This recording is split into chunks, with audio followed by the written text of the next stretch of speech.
Coming up on Pet Heroes, a search and rescue team scrambles to locate survivors in the wake of a disastrous earthquake.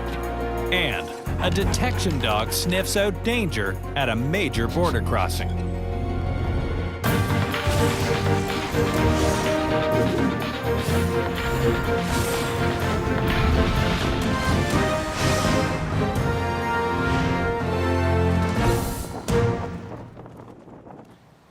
Hi, I'm Jason McCoy, and welcome to Pet Heroes. Most of our dogs are pets, but many breeds were actually developed with specific jobs in mind, and we're always finding new ways for dogs to help us. Well, here are two powerful stories that show us why the expression "working like a dog" is such a compliment.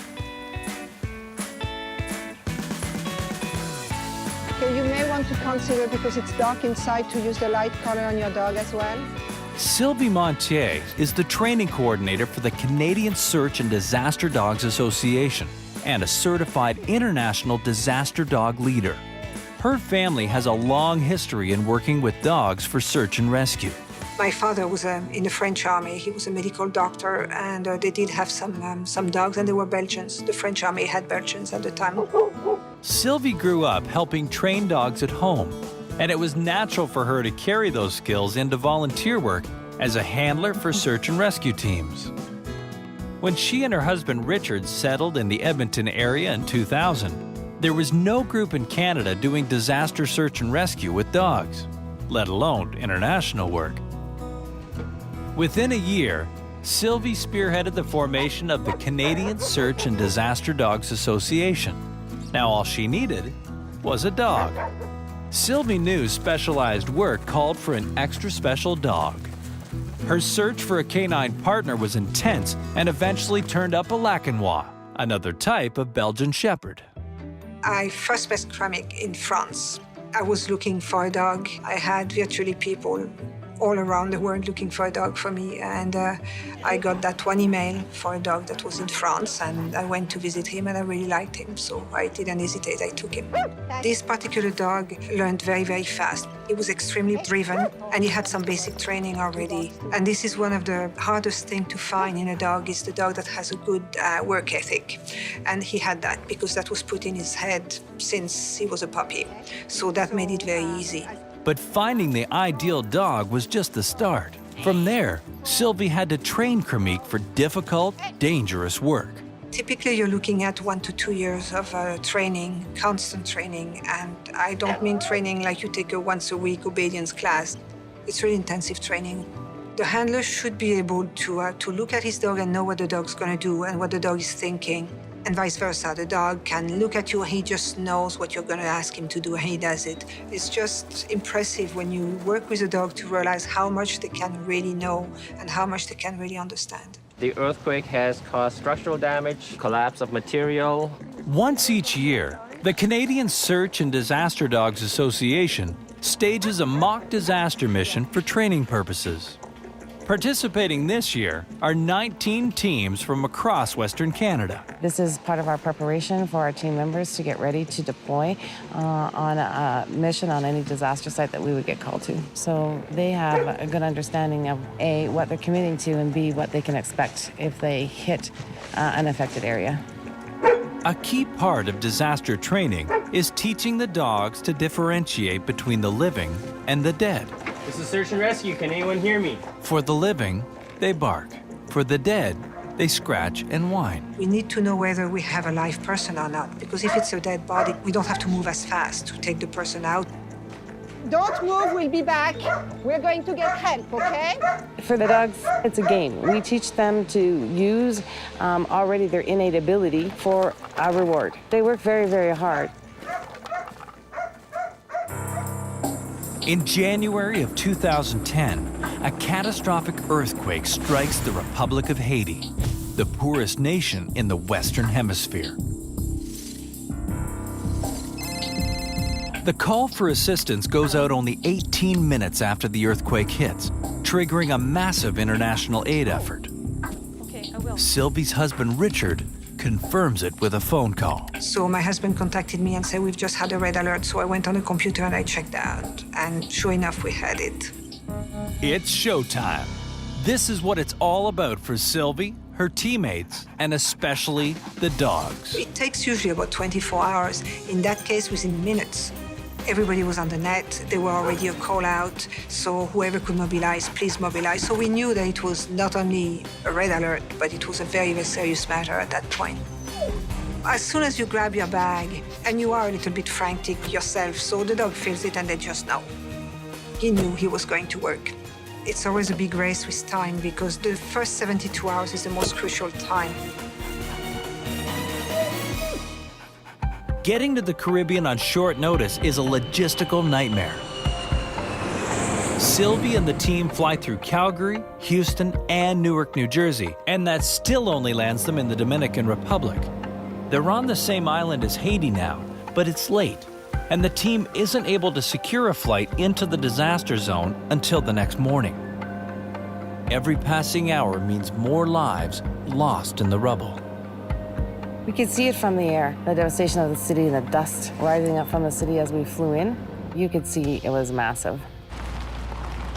News of their arrival spreads fast, and before the team can even set up camp at the UN Coordination Center, they're whisked away to their first search and rescue assignment.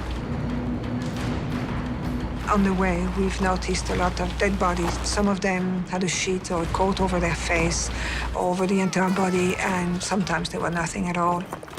We could also see buildings that were all opened up and partially collapsed. It was really a sad spectacle. The team arrives at a school which has been left unrecognizable by the earthquake. 200 students are still missing. Really badly damaged. It was very unsafe. The order we had received was live only, ignore the dead. No matter when the dog was alerting on a dead person, we had to leave it and continue pursuit for life. So we worked and search, and the dogs could not indicate anything alive. You have to find it within yourself when you do this kind of work to put it in a perspective, a proper place, so that it doesn't affect the fact that you have a job to do.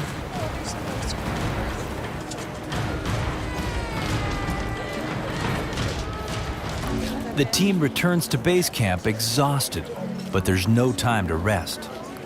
As soon as we went back, 2 officers came to us and said, Sylvie, I want you to send 3 persons from your team to go to La Maison du Canada, which is a Canada house, because there is one missing RCMP officer who was working in Haiti at the time of the earthquake. Let's head out. It was a race against the clock before dark. It was difficult to see where a street was and where a building would be. You had also areas where you didn't know where the first building started and where it stopped.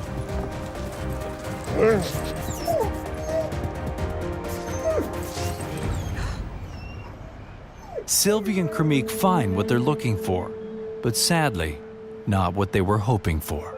Unfortunately, we were too late. The RCMP officer was dead. We had to go back to the base without having saved him. Working in one of the worst natural disasters in the last century, Sylvie, Kremik, and the rest of the team are as yet unable to locate even one survivor amongst the rubble, and time is running out. Coming up, Kremik makes an astonishing discovery that even catches Sylvie by surprise.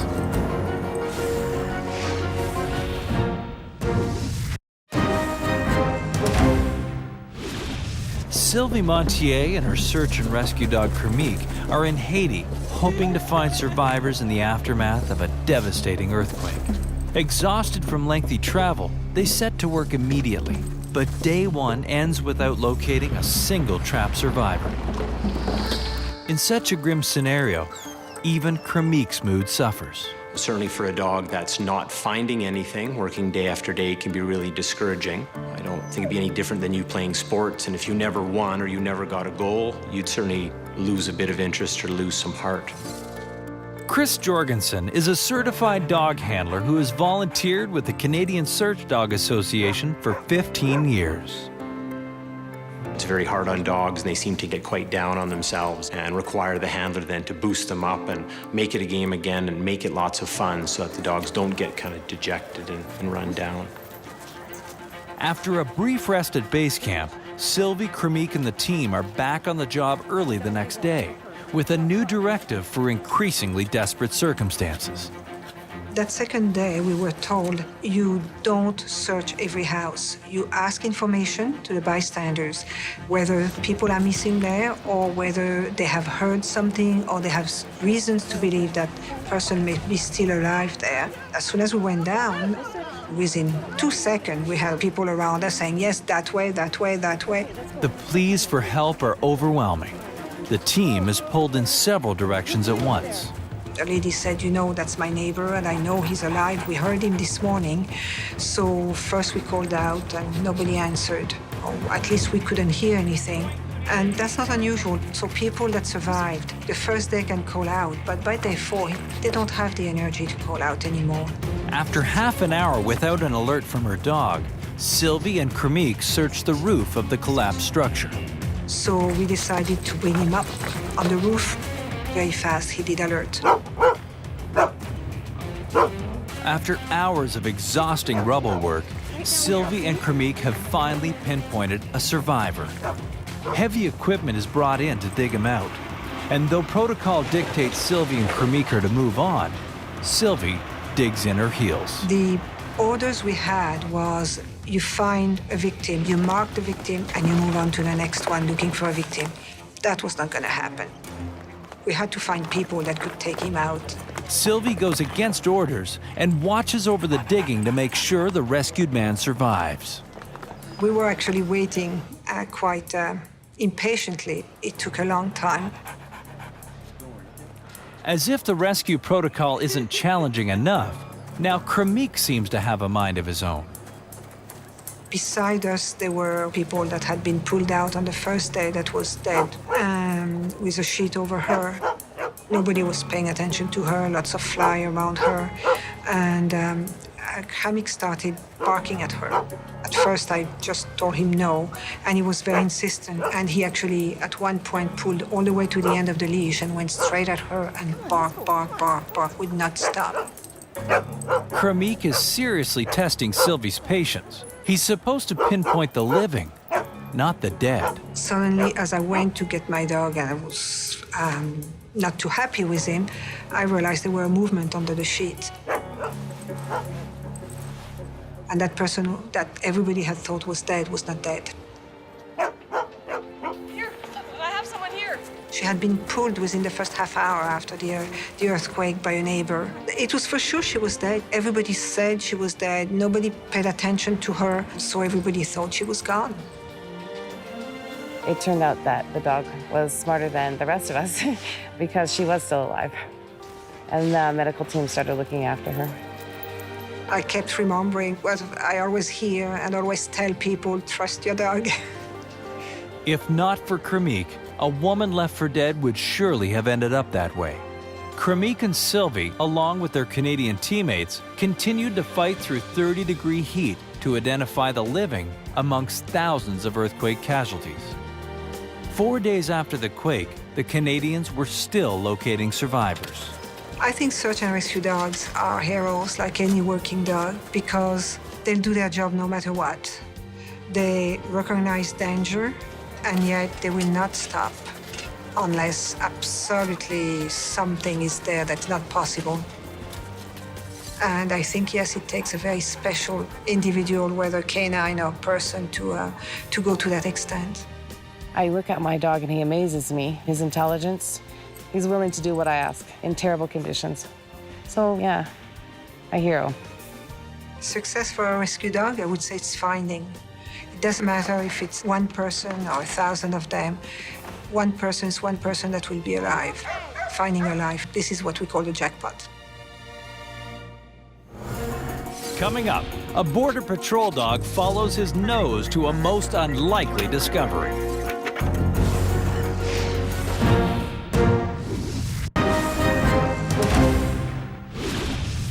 We've just seen how Kremik's and Sylvie's search and rescue teamwork save precious lives in the aftermath of a major natural disaster. Next, we meet Trooper and Doug, a team trained to recognize danger before it becomes a crisis.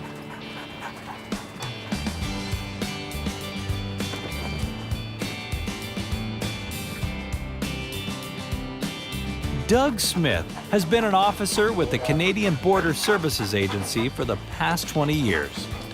Based out of the Port of Coutts, Alberta, he's worked as a detector dog handler for the past 13 years.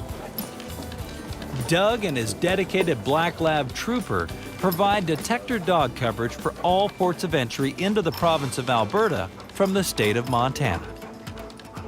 Ever since I was a young boy, I always had dogs, and my father was with the Calgary Police Service back in the 60s and had a police dog, one of the original first 7 members when they started.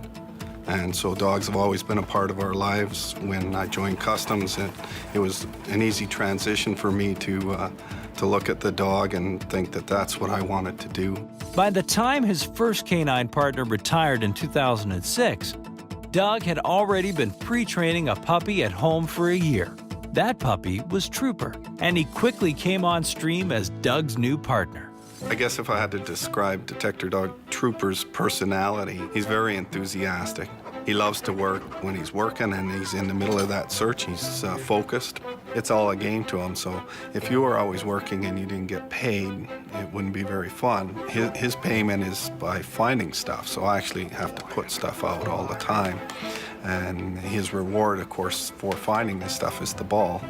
And so I'll put stuff out throughout the day to not necessarily motivate him, but keep him up, and that's his finds.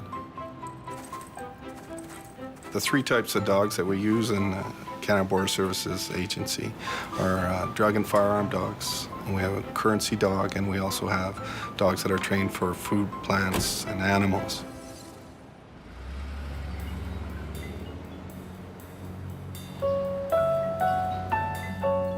Purpose for your visit? Every day, thousands of travelers make their way into Canada, and Trooper plays a critical role in the evaluation and examination process. In April of 2010, Trooper singles out an American traveler during a routine pass of the Port of Coutts lobby. When I do these sweeps, if he shows interest in a person inside the office, it may not be that they have something on them, but it may be there might be something in the vehicle because he's picking up that residual odor. The dogs are trained for actually odor, not necessarily the product. Sir, will you please step to the side, come with me? Motivated by Trooper's alert, Border Services Officer Trevor Slavens brings the traveler's truck and trailer in for further examination. Good boy, Trooper. Good boy. Oh.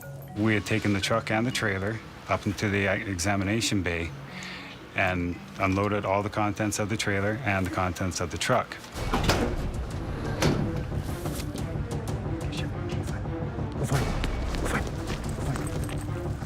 We unloaded most of the stuff in the vehicle and took Trooper through and ran through all of the household goods. Trooper shows passing interest in several articles, but officers are unable to locate any contraband. He had a few interests in some areas, and we searched it, and we weren't finding anything. We were close to letting that vehicle go, but Trooper had gone to this toolbox that was in the back of the truck a couple of times, showed some good interest. Whatever is in this toolbox keeps drawing Trooper back. Finally, Doug acknowledges his dog must be onto something substantial. So at the very end, I thought, oh, we have to look in that toolbox.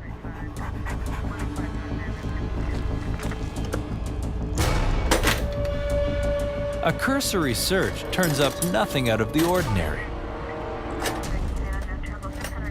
But then, pay dirt. A closer look revealed a gun barrel for a prohibited handgun that was inside.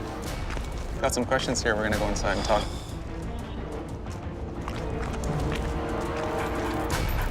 Further questioning reveals pieces of a legal handgun are planted throughout the trailer. And Trooper soon sniffs out the contraband. It was because of finding that barrel that we were able to stop that gun from coming into Canada. Veterinarian Wendy McClellan explains why dogs are perfectly suited for this job. Dogs have an extraordinary sense of smell. Their olfactory bulb, which is the part of the brain used for smelling, is 40 times larger than humans, and they're able to detect odors at concentrations 100 million times lower than people, which makes them such an intricate part of search and rescue. Trooper's vastly superior senses, in conjunction with his unyielding dedication, make him and all the detector dogs across the country a vital part of the team protecting Canada's borders. The Canada Border Services Agency has 72 detector dog teams located across Canada. In the last 2 years, they have seized 30,000 kilos of narcotics, 30,000 kilos of food, plant, and animal products, $8 million worth of proceeds of crime. And also in the last 2 years, they have seized close to 500 firearms, in which 70% of those are handguns. Dogs like Trooper can serve a role that people and technology can't. We simply don't have the sophistication of equipment to reliably do the job that they do. Trooper and Kremik are great examples of working dogs. They're very intelligent, they're highly bonded to their owners, their work ethic is amazing, and they have a high prey drive. All these qualities make them ideal candidates, and it's very fortunate for us. You know, when you talk to kids and you do school groups, you ask them, you know, how many have dogs? And they'll put up their hands, and I'll say, do you guys like playing with your dogs? And they'll say yes, and I'll go, well, you know what, they pay me to play with a dog almost every day that I go to work, so that's a pretty good job. Trooper and Doug are great examples of how human canine teamwork is a vital part of a nation's security. And while that team looks after things on the home front, Sylvie and Kremik take their special partnership around the globe, bringing hope to those who need it most. In both cases, man's best friend rises to the ranks of trusted partner, and we're all better off because of the amazing work they do. For more information, visit cmt.ca/petheroes.